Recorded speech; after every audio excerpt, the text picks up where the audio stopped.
But yeah, boundaries is important because, you know, I am not my career. You know, if you go to my IG page, I say child of God, right, wife, mom, and I tell stories for a living. right, In that order. You know, people say pick and choose your battles. Yeah. I don't want to pick or choose. I don't want to battle. I don't want to battle. I don't want to.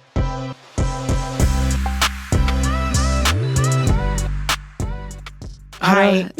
Hi. Welcome to another episode of We Are Out of Office. We are out of office. The autoresponder is on. So your out of office reply. Oh, I'm politics free and focused on me. That's my out of office reply. Love it. Well, mine is still no. No, I haven't seen it. No, I haven't read it. No, I didn't know. That's it. That's it. That's how we're doing it. I love how that's like, what's really funny is that every week you say the same thing, but you do it differently. Right. You have to do it that way. Yeah, because sometimes they don't get it. People don't get it. And I'm just like, you know what? I'll say the same thing differently. Yes. And then it's really the same answer. It's really the same answer. But you didn't accept it the first way. So we'll try it a different way. Oh my gosh. You have so much patience. You know, no, I don't. No, but like the fact that you keep responding with this, it's no. Well, it's an autoresponder. So it's just being done for me. Oh, that's true. Yeah. That's it's true. automatic. That's right. That's right. Oh my gosh. Well, you're looking fabulous today. Let's start with an I see you, girl. You dress special because it's a special episode. Oh, yes, but honestly, I love this shirt. Just dressed up because I love this shirt. I think with podcasts is like we have the YouTube video. So go on YouTube if you want to see the actual video. If you're listening to this and you're like, what are they actually talking about?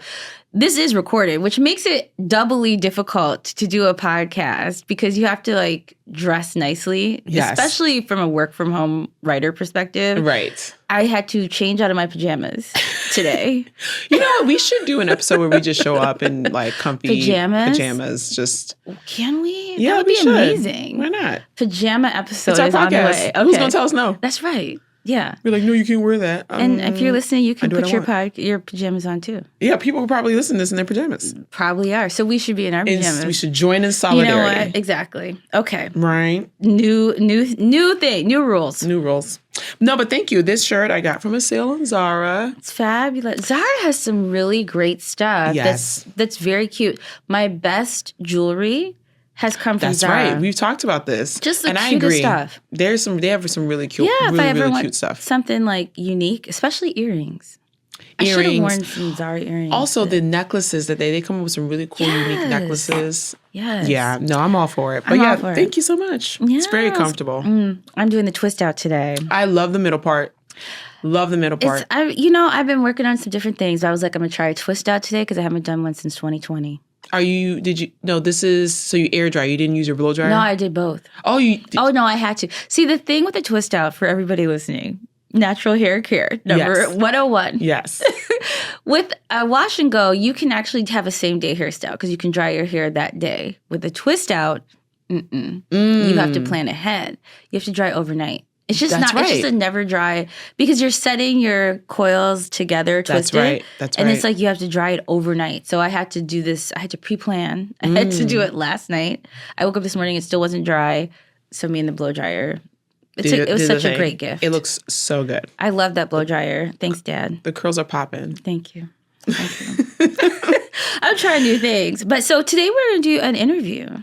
Do you want to do that now? Yes, we can. Listeners need to know who they're hearing from. Because you're Nikki T, but you're like a big deal in the world outside of our podcast. Not a big deal. You're kind of a big deal. I am very grateful for the career that I have. And, I've definitely talked about this, the state of the industry, and it's in a very weird place right now. But despite that, there are some bright spots, like my show, like your show. Well, okay, so let's talk about this. Let's back up. So when you say the industry, so people don't even have any idea necessarily what we're even talking about and at what level. Mm-hmm. So if you say career and your job, let's describe that. So I'm a producer. I work at a production company in LA. It's essentially my dream job. Ever since I can remember, I've Well, you're always not wanted just to a be- producer. You're an executive producer. I am an executive producer. Yes. So yes. So And originally, you're head of television. yes. And you're the boss. No, not the boss, but you're I a boss. I am a boss. Thank yes. you. Thank you. But yeah, no, I run the You TV. be at the table. TV. I am definitely at the table. You be at the table. I'm definitely at the table. Yeah. But no, yes. I always wanted to be in television. It didn't. I don't know. I had different versions of what I thought I wanted to do. At first, I thought I wanted to be an actress, and I was like, "Wait, no, I love food too much, so I can't do that. I love food too Can't be skinny. I can't be skinny for the life of me." And I've There tried. are new rules.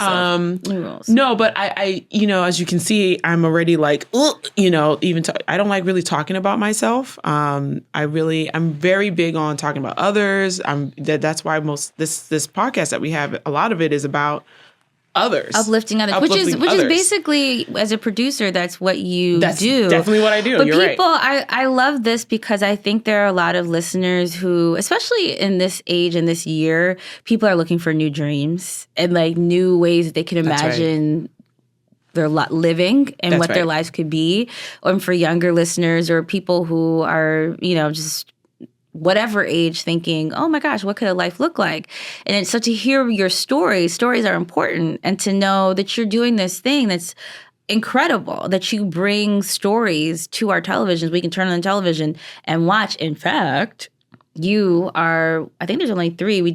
I did the math. I think there's only 4 Black executive producers who have a top 10 show on Netflix living. And one of them is you. Yes. I think it's 5. I think it's myself, Shonda. Well, see, I'm a non-writing EP. So basically, when we... But even if you add in writing and non-writing. Yes, not writing and non-writing. Yes, I think there's 5 of us. I think it's Shonda, myself, Paris Barclay, Janet Mock, and someone else I'm missing. But yeah, so the show that I produce... there's 9 producers but we all work together in tandem.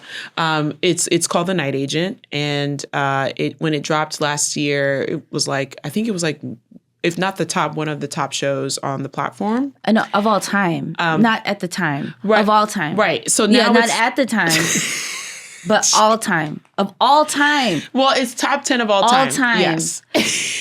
All time. It's number 7. All the time. It's. Okay.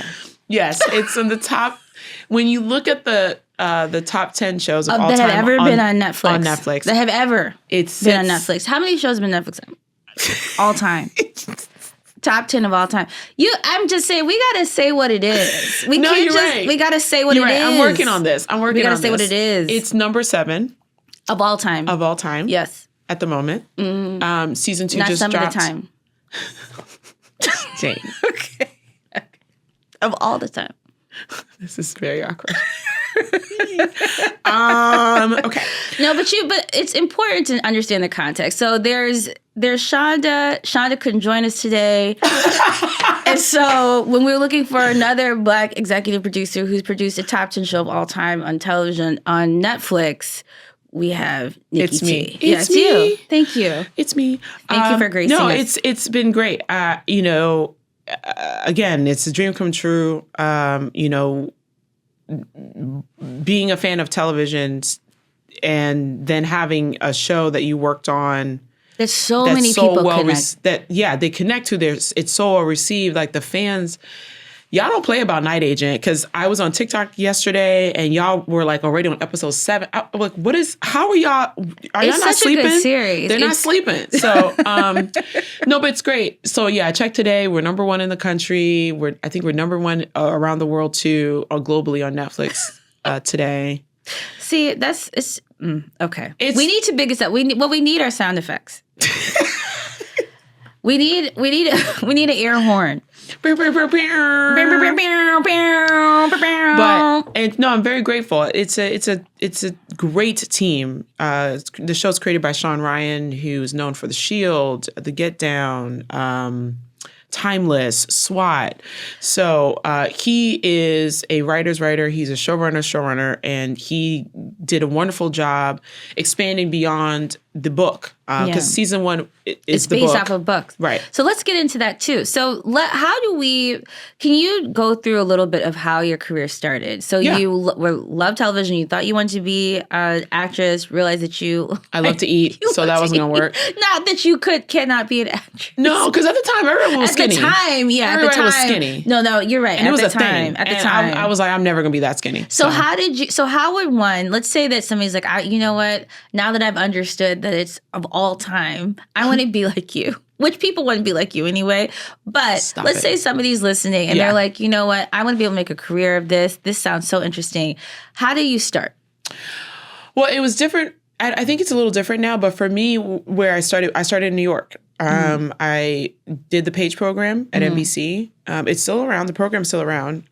It's a year-long program where you get to work at 30 Rock. You know, like you do the tours of the studios that are there. You have different assignments that you have to apply for. And they range marketing, PR, development. That's when I knew I wanted to be a development exec, is when I did the Page program. I worked at CNBC for a little bit during one of my assignments. And I was like, of course there are people who decide what goes on air. I want to do that. So I left the program wanting to do that. And I did a brief stint at an agency. And I landed at A&E Networks and A&E Studios. And that's where I really got to understand the development, like really developing something out of nothing. And a kernel of an idea. And then really... You were in the development team. Yes. Mostly unscripted at the time. Okay. And then I started working for the president of the network. Oh, wow. Shout out to Bob. And working with Bob, I learned a lot. That was, talent management, project management, delegating, like all of the things that he was doing as a head of the network. I learned I had a front row view of that. And then that's also when I decided I didn't want to be a development executive at a network, because I really love story. Yeah. So when I learned that I could be a producer, I was like, well, let me go do that. Yeah. So when I left New York to move to LA, I set my sights on that. And then I got a job at Spring Hill, the Spring Hill company, which is... What was your first job? So what was the entry job there? For Spring Hill? Yeah, at Spring Hill. As an assistant. Okay. A development assistant. So I think that's important to hear, because when people set their sights on something and they figure, how can I get to this level? You start at whatever level is available to you. So and I think with entertainment, people miss the climb. They miss the idea that, and Issa Rae said this. She's like, you come into Hollywood with your crew, and you all start at the ground level, and you come to Hollywood. I think a lot of people come to Hollywood focused on the top of the mountain. Like, I need to connect with this person because they somehow hold the keys to my future. When really the key to the door, it's the people is standing right in front of you. I mean, not only that, I completely agree with you, because when I entered Hollywood in 2016, 2016. As an assistant, I made it my job, my side hustle, because it's another job, connecting with other assistants and other coordinators and other junior level execs and other, junior agents, all that stuff, because I knew that we were all going to rise together. Yeah. The ones that are really meant to do this, we were all going to come. And that's where we are right now. So a lot of us are heads of TV, heads of features at various production companies, SVP levels at networks, key, top agents, like decision makers. So, so I started as a development assistant at Spring Hill company, working with, which is LeBron James' and Maverick Carter's company. I gave myself a year. Yeah. I was like, if I don't get promoted off this desk in a year, I'm going to go somewhere else. Which usually takes 2. Yes. But you were like, I'm giving myself no, one. because I already done the job in New York. Right. So, but that's smart, though, because I think the other thing, I'm sorry to interrupt, but I want everybody to hear this from a kind of universal standpoint, to understand the lessons, like the gems that you're dropping. And I wanted to go back quickly because the PAGE program is a program that is kind of, it's not quite training, but it gives you an opportunity to see the landscape. Yeah. Because I think a lot of times people don't understand when they want to do something that you need to understand the chessboard. 100. You need to understand the chessboard before you come up with a strategy. And I tell a lot of because we have interns at our production company, I tell a lot of them, like, you know, if you can, go to an agency, go to a studio network, work at a production company, and really understand where you want to be. Because, like I said, I thought I was going to be a network exec. I don't want to be a network exec. Right. I really love being a creator. Right. I love the producing part of it. One, it allows me to do so many different things all at once. Instead of being a writer where I'm focusing on this one topic and, you know, being noted to death. But, you know, I could be a producer and kind of do a bunch of different things. And you're so good at that, which with us in the podcast, you have so many good ideas and you're able to kind of see how to connect everything and to do things and move it forward. And you're so multifaceted, which it's exciting to see you flourish in all these other areas. Thank you. And I think for somebody listening who's, you know, kind of thinking, oh, okay, you know, I understand the chessboard. I get my opportunity to get into the space where I can see a lot of things, see a lot of different departments, see a lot of different functions to get develop an understanding. Develop understanding. And then it seems like you found a mentor. So you were able to work with the head of the network, which you're able to see from a high level what expectations are. And I think the other thing that is important about finding a mentor is you get to see how that person uses their time. That's right. And that how you use your time reflects on what you do and who you are and what position you're in and what you're able to accomplish. Yeah, that's very true. So I think being able to see someone at a high level up close, the number one thing you want to know, or if you ever get an opportunity to ask somebody or whatever, and you're trying to embark on this, is how do you use your time?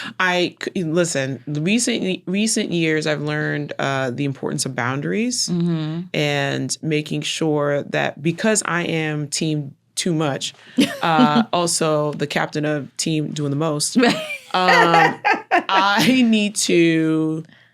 I'm on that team too. No, but like for real, like we it's a struggle because I want to do everything, but I can't do everything. Right. And I'm also, you know, be the change that you want to see. And so but I have a family and I have a husband and I have other interests. So boundaries has been really important. I've learned how to delegate. I've learned how to, because I've seen people do it, but I've never really done it because, again, I've always been the one doing everything. So now I have a team. It's like, okay, you do this, you do this, you do this. And I'm comfortable in that because I trust them to do the job. And they do. They do a great job. I have a great director of development. I have a great coordinator.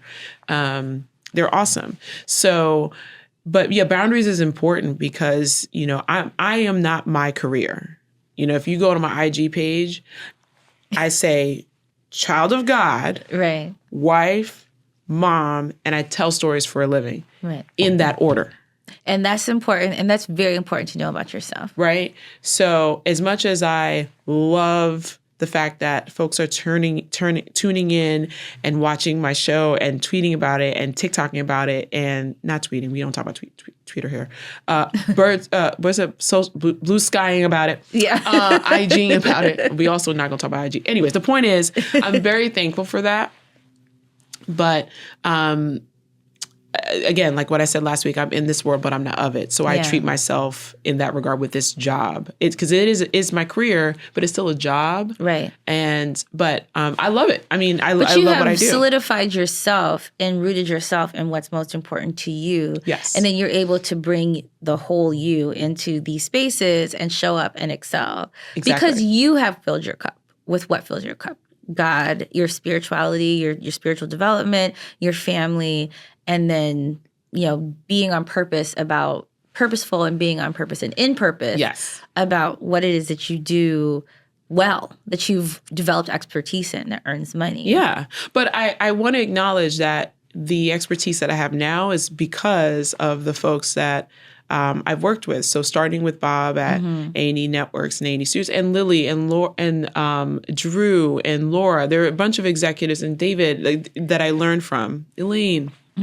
And then when I went to Spring Hill, it was the same thing, working with Eric and Jamal and Phil and Spencer, and seeing how they moved and really learning about the creative process of producing, but really the producing, which is the talent management piece, the giving notes, the when do you accept the note for the network and when not to. We're not gonna talk about that. All those things. You accept all the notes, right? Wink, wink.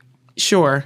And then the time knowing when to leave, right? And I knew. It was time to leave after being there for a few years. I just wanted something. I wanted a challenge. I also wanted to prove myself to see if I could be the head of something. And so when I landed my current job, literally a month before the pandemic happened. Goodness. I was in the office for 2 weeks, and then the world shut down, but we still had to work. So I was building a business by myself in Oregon with my in-laws. Right.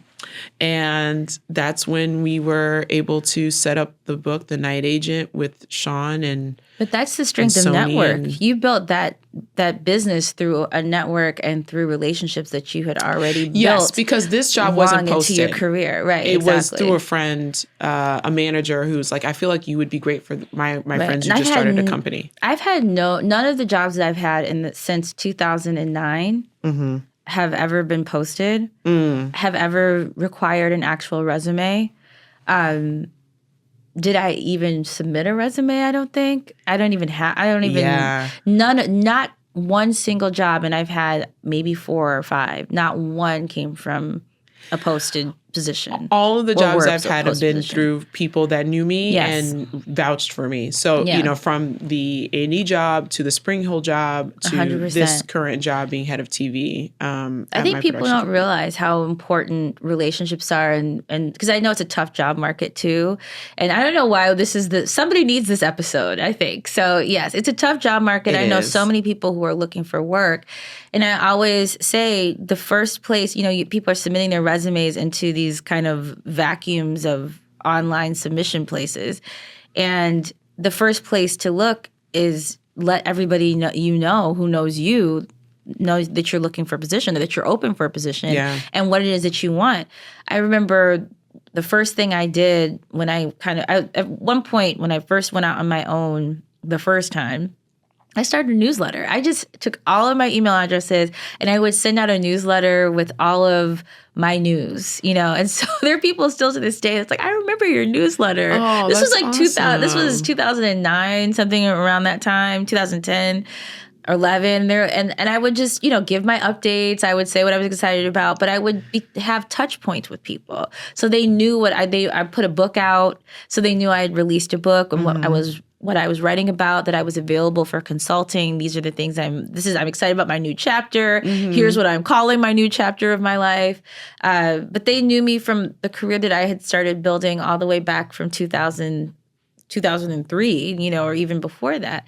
So all of these things that you're saying, I think they're not they're not obvious to many, many people. So I think that the fact that you're sharing it is going to unlock some possibilities for people who are listening. And I know you don't like to talk about yourself, but it's so valuable. But what I will say is, thank you so much for sharing. Oh, thank you. These gems. Thank you for suggesting. I mean, I have a lot of gems because the market, the TV market, the entertainment industry, it's very different nowadays. So, I will say, and we'll close with this, if you are really interested in being in entertainment, I think it's always good to obviously go after what you want, but keep in mind that it is tough.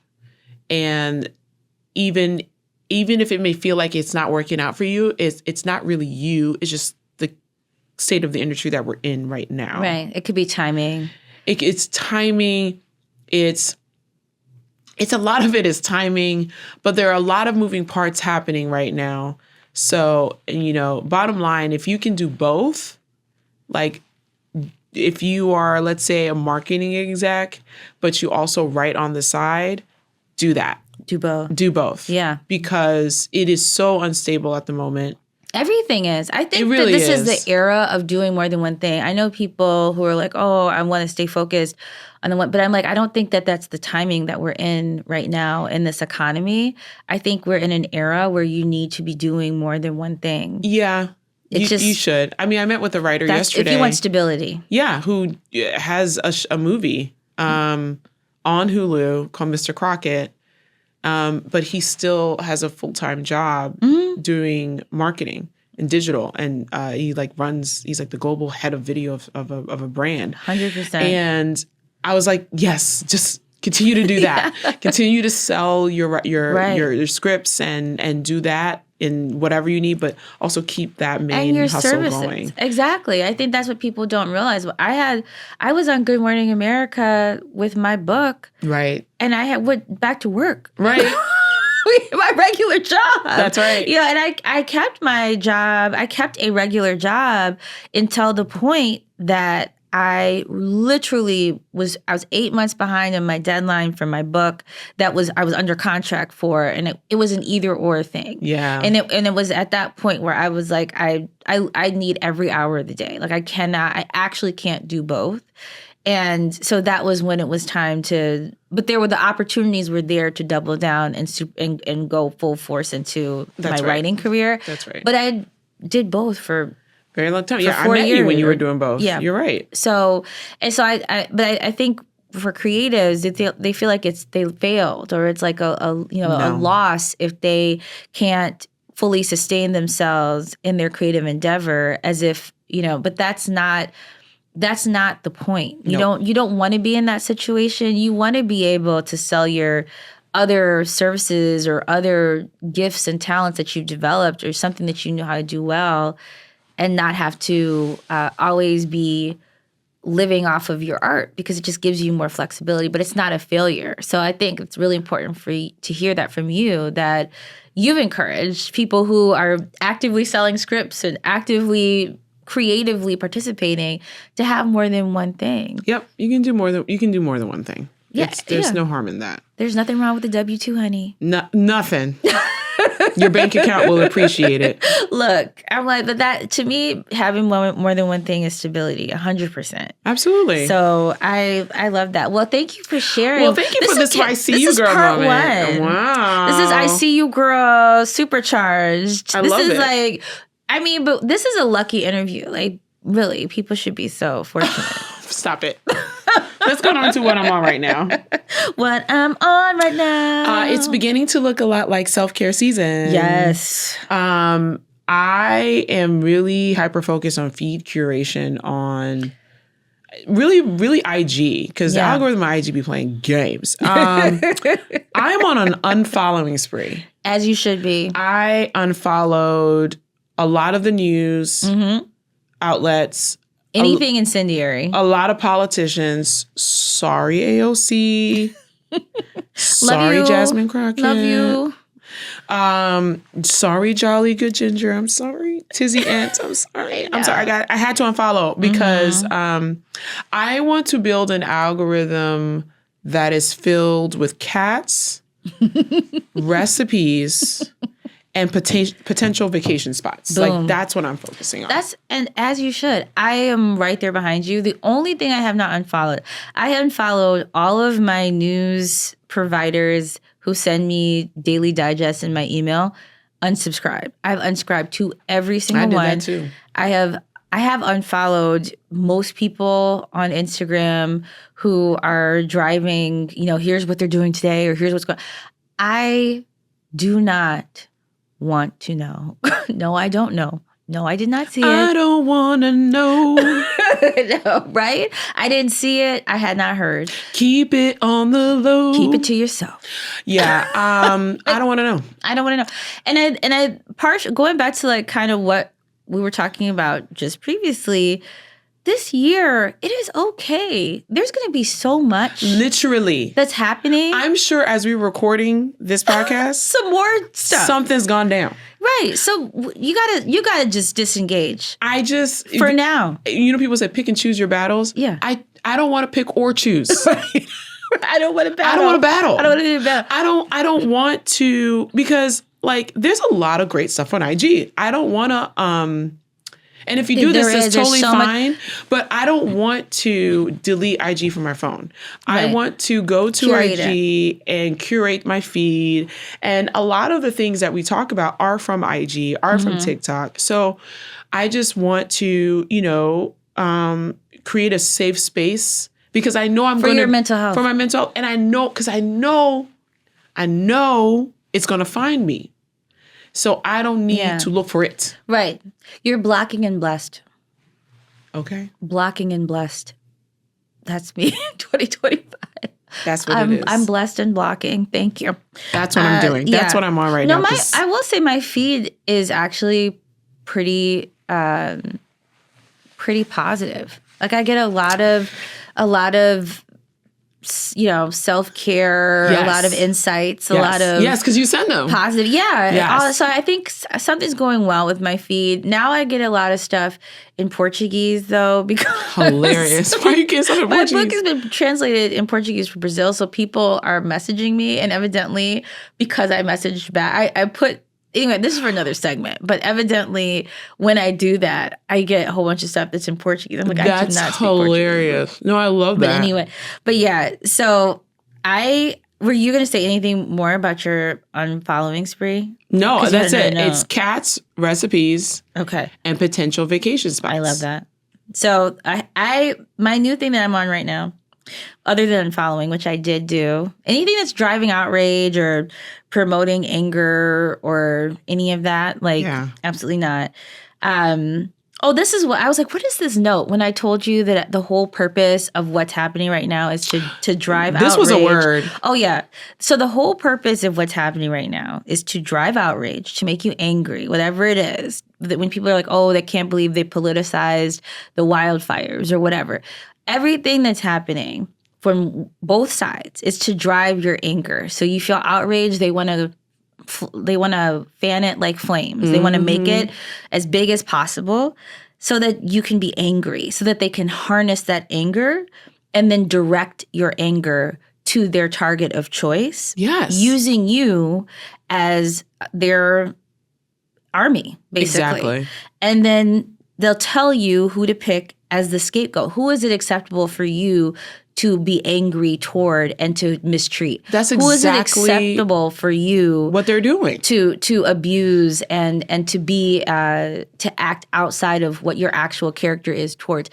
If you're acting out of your character, it does not matter who it's towards. That is you. That is what you're doing. It does not make you a good person because you did it to the quote unquote right person. Exactly. It doesn't. So I'm trying to remove myself from that whole cycle so that I can be in alignment with who I am and then step into spaces in that way and be whatever I'm supposed to be, but always myself. Exactly. I don't want to be pushed out of my character. So the other, what I'm on right now,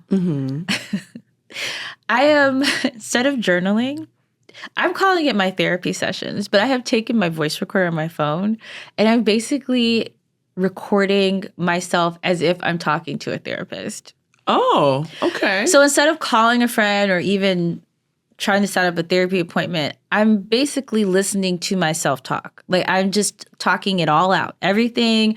I do it if I'm on a walk, I'm on a long walk, I pull out my voice recorder and I'm recording myself as if I'm talking to a therapist or a friend. So the conversation's not one-sided because it's like all the things I have to say, it would make the conversation one-sided and very annoying. Therapists are paid an hourly rate to listen to that. Yeah. So my voice recorder on my phone does it for free. So Free 99. So instead of journaling, for whatever reason, there's a little bit more energy behind the spoken word. And I feel like I'm able to just get out everything. I have a lot more to say than what I can write right now. That's right. So it's actually been very insightful. Like I have been able to talk things out with myself as I'm recording it. So it's not like I'm going to lose what I have to say. But one of the most important things is I try to tell myself both sides of the story I'm presenting. So if I'm telling the story into my recorder, I try to tell both sides of the story. I try to push myself to tell both sides of that story. So here's what you say is happening from your perspective. Find another perspective, or if it has to do with another person, tell that person's side of what that story might be. So, I'm pushing myself to tell both sides of the story when I'm speaking into my app. And it's been very insightful, very helpful. And what have you learned? Well, what have I learned? I learned that I have a tendency to not be anxious, and I don't hold on to my nervous energy. I do. So I pour into a whole bunch of different things. I start planting seeds everywhere, which can go too far. So I am not good at just like being still, right, and waiting something out discomfort-wise. I will go and pollinate or plant seeds. So you don't process. I do process. I do a lot of processing, but I also will take action. Like I'll start, creating options, and I'll go plant seeds, and I'll start working on something. If instead of just saying, you know what, enough. You have created 900 options. Now the seeds are planted in the ground, and the rain shall come, and the seeds will sprout. And instead of growing a little garden, I have grown a forest. Oh, hilarious. You're like, okay, this is overforestation. Yes. I've planted, I tend to overplant. Or overgrowth, or whatever the term is. Okay, I guess I see that. Yeah, which can be harmful. It can be too much, because I think I need to realize when it's a season of rest for me. That part. So that was one of the realizations that I came to. I'm finding that it is, we've been talking about it since the beginning of this of this podcast about the season of rest. It's really hard to actually rest. Right. In the midst of all of this. It's true. It really is. Like it is like a daily, I don't want to say struggle, because I'm also beginning to be very mindful of the words that I speak, because it's all energy. Right. It's a choice. It really is a daily decision. Because we've been so used to doing the most at all times that doing the opposite of that feels so weird. Yeah. Like yesterday, I went to bed early. Yeah. You're like, wait, what's happening? We watched the first episode of The Night Agent as a family. Yeah. Well, not Lisbon, because she was asleep. And then I was like, I'm tired, I'm going to bed. Normally I'd be like, I have to do this, I have to do this, I have to do this. Right. And I went to bed before midnight. And how do you feel now? I feel great. You're like, wait. I feel like I can do a Simone Biles routine. No, I'm full well I can't, but I would be like, yes, put me on the floor, coach. We're just going to have the paramedics ready. So, okay. The nearest hospital. Girl, no, but legit, I feel like I don't know if I should encourage you or discourage you. Don't encourage me. Okay. You don't need to encourage me. But I'm just saying, like, I feel so good. But like, I know not too long ago that was not even an option for me. Yeah. Well, I think about this again is theme of time, but it's like you have all the hours of the day that you could spend. And so I get excited when it's like 11 o'clock at night, because I'm like, ooh, that I have done everything I need to do for everyone else. And this is my time. Think of all the things I can accomplish. And then I usually wind up falling asleep on the sofa, or, something that my body has told me, okay, you actually, what you're supposed to do at this point is go to bed. And I'm like, but no. There's so many things to do. And worry about. Exactly. And I'm just over it. So I'm glad that I'm in this season. Yes. Of truly choosing to rest. Yes. So we're almost at the end. Yeah. So we want to talk about what's good. Well, honestly, what's good is Night Agent season 2. So go watch it. Shameless plug. No, but what's also good, I've been watching, because there's this freak winter storm that's happening in the southern region of the United States, and New Orleans got 8 inches of snow. And so a lot of times these people this is their first time ever being in snow. So what's been really fun to watch is Black people experiencing snow for the first time. There was this man that was getting his Kenny G on, like outside. Like he took out his sax. He actually brought his saxophone. Yes, and said a whole bunch of things. He said, this is a perfect movie set. He really did, and did a whole music video. Then there was actually one girl who reenacted Monica's So Gone in a whole outfit. Oh, no.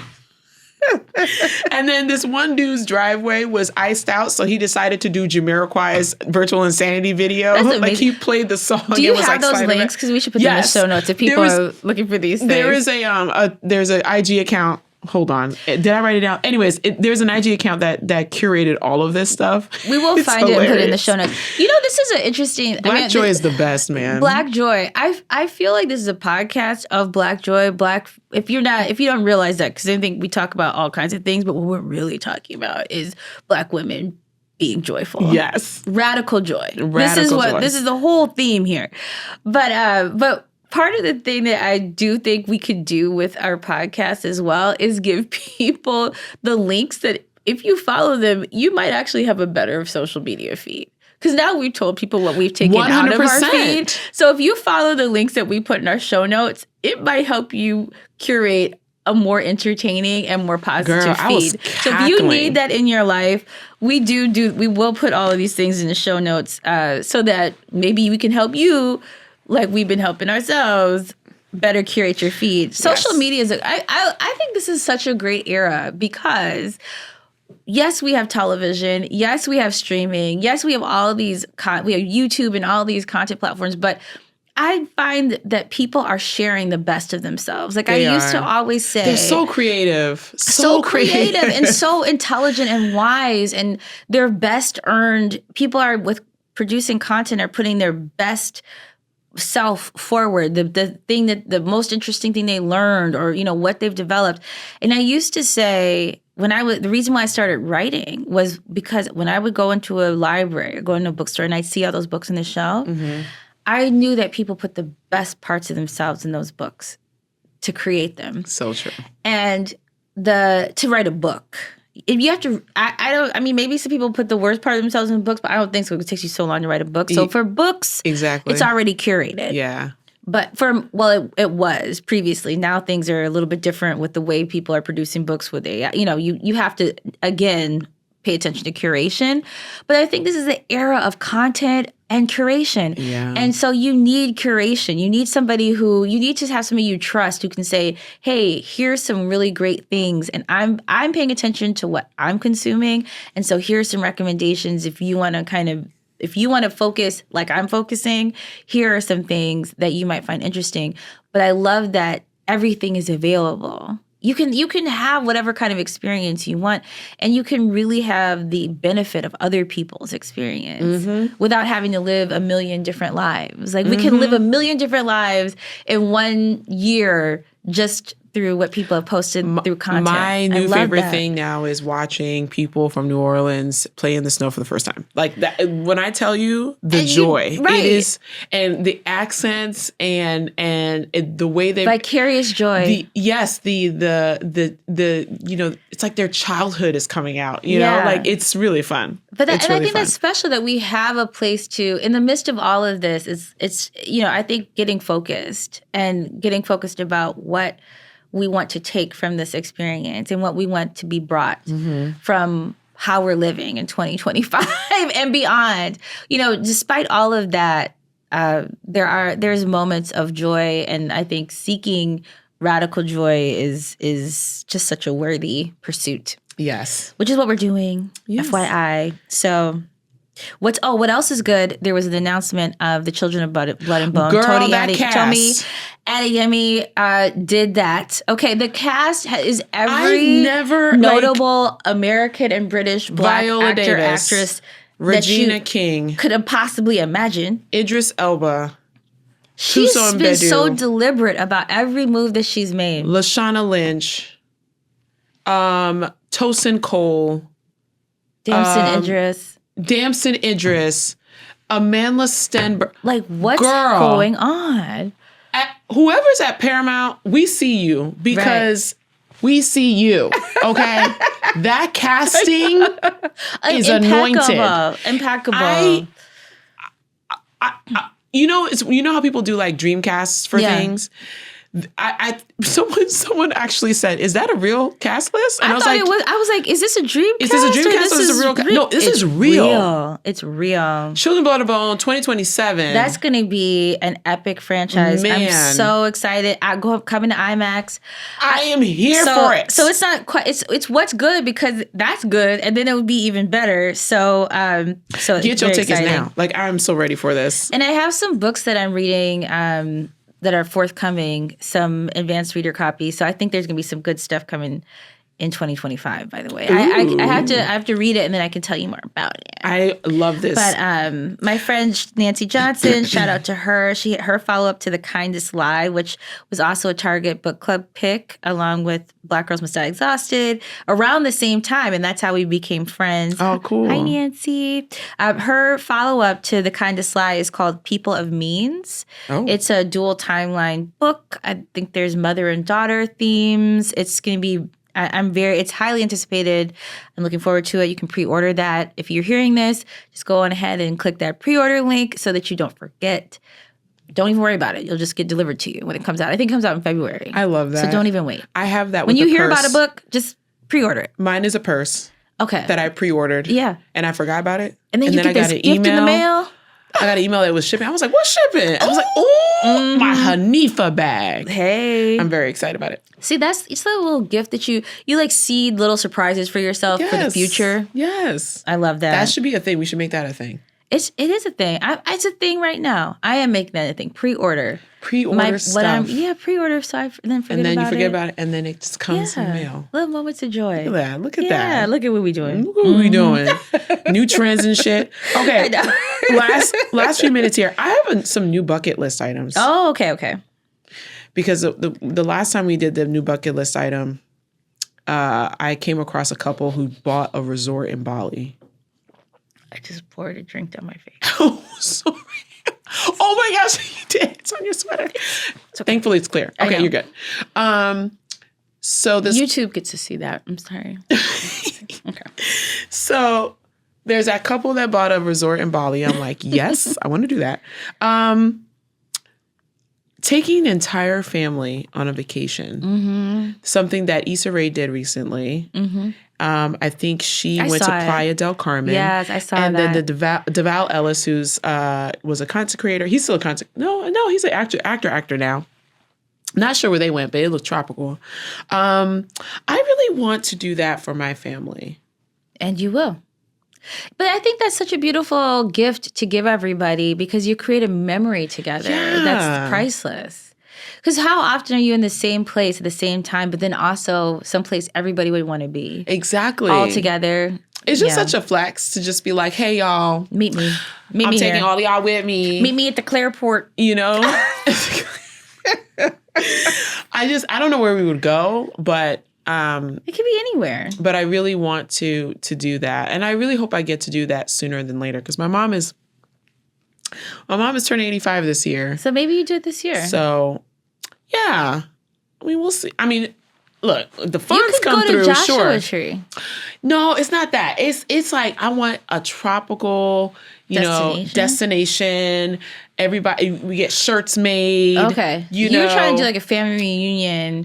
But I want to flex. Like I want like coconuts. Like I want to rent like a big ass villa, like 10 rooms. Like that's what I want.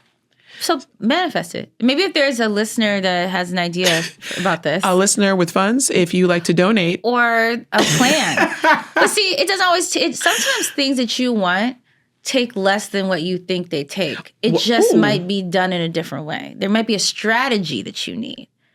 A strategy can be sometimes more valuable than actually having the money you think you need.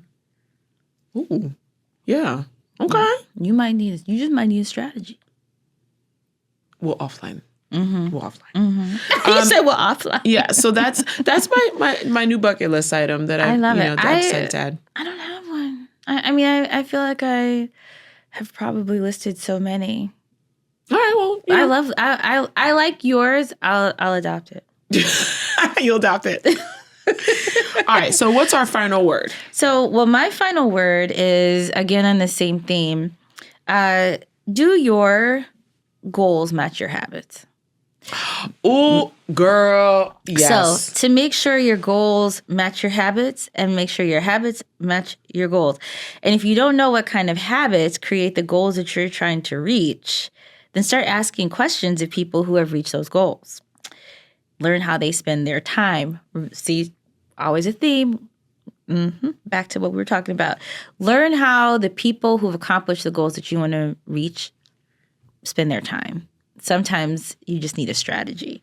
So use your time and your focus are the two things that are your most important resources, especially now. So that's my final word for 2025. Make sure your goals match your habits and make sure that how you're spending your time matches those goals. Bloop. Bloop. So I heard, I came across, speaking of feed curation, this is what happens. So this page by this singer, her name is Ayana. She said the life that you want to live is most likely outside of your comfort zone. Yes, it is. So in the last, let's say 5 to 10 years, her gift is singing. Mm-hmm. She's always wanted to sing, but she was afraid to do it because she didn't want to do it publicly. But she finally stepped out of her comfort zone.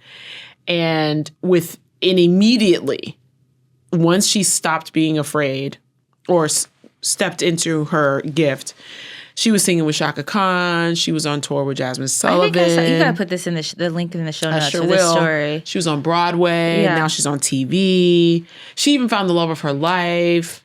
And so, she's like, so do the thing. Yeah. Right? But if you are still afraid of it, do it afraid. Amen. Do it afraid. Do it afraid. That's the word. It all ties together. Do it afraid. Do it afraid. I thought that was so real. That's beautiful. And that's what I did. I did it afraid. I had imposter syndrome, like I don't know what, but I did it. Should that be a new segment? Do it afraid. Doing it afraid. Well, yeah, we should workshop it. Sometimes we'll figure it out. Because I do think we need to. I'm feeling a new segment alert here. Talk about that more often. But yeah, do it afraid. That's the singing lessons for me. Exactly. That was my number one fear that I could identify is singing or not being able to sing in public, wanting to sing, right. Always having wanted to, always believing I couldn't, and then starting singing lessons, which, I almost can sing at this point. Did you say you can almost sing? I almost can sing at this point. At this point, I almost can sing.